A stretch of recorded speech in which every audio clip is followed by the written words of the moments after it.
Let me tell you about one of the most anxiety-inducing and terrifying moments of my career. It's 2016, about this time of year, early October, and I'm on my way from Oxford to London. I'm on my way to watch a professional tour. I wanted to work for this company, and the boss said to me, the best thing to do is to come along, watch the tour, get a feel for the company, decide if it's going to be a good fit for you. And I was living in Oxford at the time, so I'm on the bus and I'm already running a little bit late. The guy next to me tries to start a conversation. He asks me what book I'm reading and what I'm doing in London for the day. Nice open questions, but because I'm not really in the right frame of mind, I give him some fairly short and offhand answers. In fact, at the first opportunity, I turned to the window and gave him some pretty clear body language signs that I'm not interested in this conversation. I get off the bus and realise that I'm 15 minutes late already, so I decide the quickest way to get there is to take the tube. As I'm walking down the tube stairs towards the platform, I notice that the guy in front of me is an acquaintance I met at a party the week before. Now, we didn't have much to say to each other at the party, and so I'm worried it's going to be an awkward exchange. I let him get on the tube and wait for the doors to close, the train departs, and I decide I'll take the next tube instead. What I didn't realise is that the next tube was going to be 15 minutes later. There was a delay on the lines. So when I finally get my tube, I'm running those final steps up towards the meeting point at the exit, and just as I climb the last step, my phone signal kicks back in. It's the boss from the company, and he says to me, Freddie, I've got some really bad news. The guide who was going to give the tour today, well, she's broken her ankle. She's not going to be able to make it today. I know it's a really big ask, but is there any way that you can deliver the tour? And as he spoke these words, I climbed the final step out into the open and saw in front of me a crowd that had gathered of tourists. They were nervously looking at their watches and sighing in frustration. I hung up the phone and took a couple of steps closer to them, and they saw me and looked back. One of the guys approaches me and says, "Are you our guide?" And slightly hesitantly, I said, "Yeah, I guess I am." He said, "I've just been waiting for 30 minutes. This better be one of the best tours I've ever seen." Now, luckily for me, the story didn't actually happen this way. What actually happened was this. It's 2016, about this time of year, early October, and I'm on my way to London to shadow a professional tour. I wanted to work for this company, and the boss said the best thing to do was to come along and watch a tour, get a feel for the company model, company ethos, decide if it was going to be a good fit for me. So I'm coming up from Oxford and I'm on the bus and I'm running a little bit late. The guy next to me tries to start up a conversation. He'd read the book that I was reading. He wanted to ask me what I thought about it.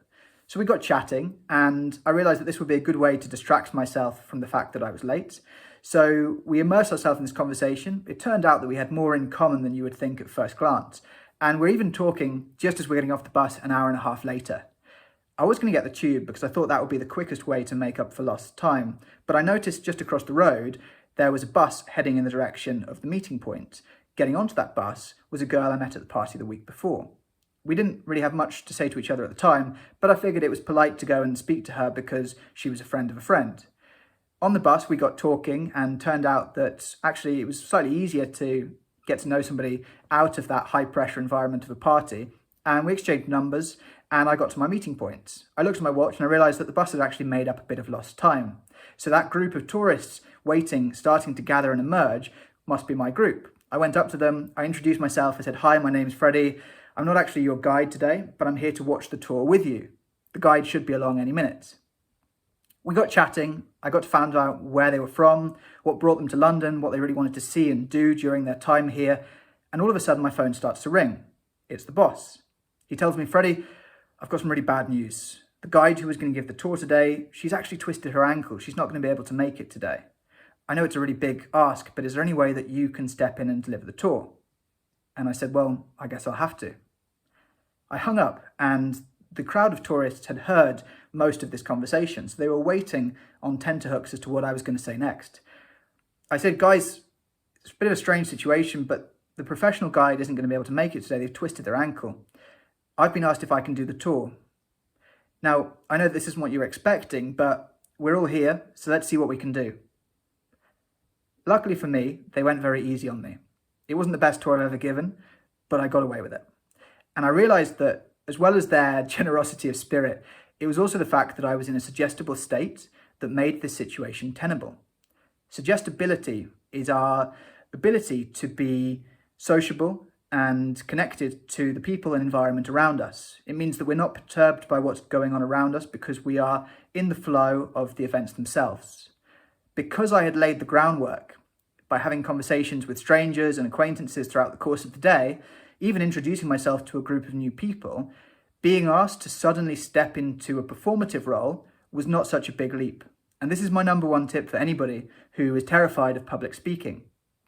The key aim in making this a feasible, manageable situation is to start blurring that boundary on the continuum between speaking to one person and presenting on stage in front of a full live audience. Really, there is no distinction between these two things, but in our minds we perceive presenting on stage as being some existential crisis in which we're going to be judged. When you start to be sociable and dynamic as part of a daily practice, as part of a ritual, you start to blur that boundary so that speaking to 2 people you don't know becomes speaking to 5 people you don't know.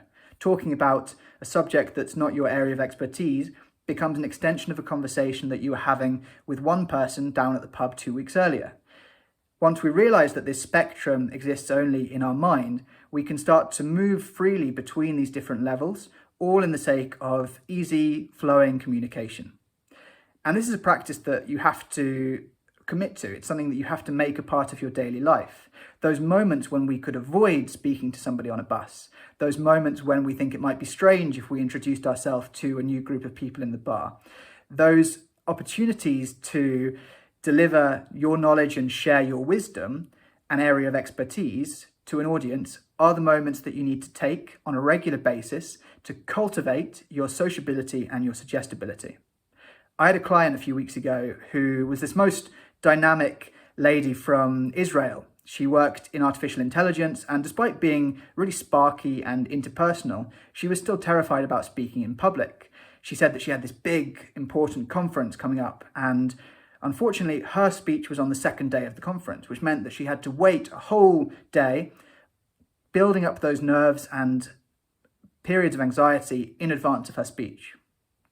So I said, what if we reframe the conference? What if we use that first day as an opportunity to speak to as many people as possible, to introduce yourself, to tell them what you're doing and who you are, and to share with them some of the highlights of your talk.